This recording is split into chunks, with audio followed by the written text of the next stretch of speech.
లేడన్న ధైర్యమా, రాడన్న నమ్మకమా? నేనెక్కడున్నా నా అనుకున్న వాళ్ళు ఇక్కడుంటారు. వాళ్ళని టచ్ చేస్తే ఏమవుతుందో కొడుకు చావుతోనైనా అర్థమై ఉండాలి. అర్థం కాలా? ఒకడు మంచి కోరి మా వైపు అడిగేస్తే 10 అడుగులు ముందుకేస్తాం. చెడు కోరి అడుగేస్తే 100 అడుగులు ఎదురొస్తాం.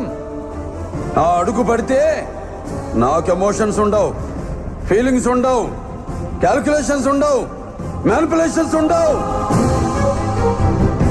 చెప్పండి వాడికి. సెంటర్ అయినా, స్టేట్ అయినా, పొజిషన్ అయినా, అపోజిషన్ అయినా, పవర్ అయినా, పొగరైనా నేను దిగనంత వరకే. Once I step in, history repeats.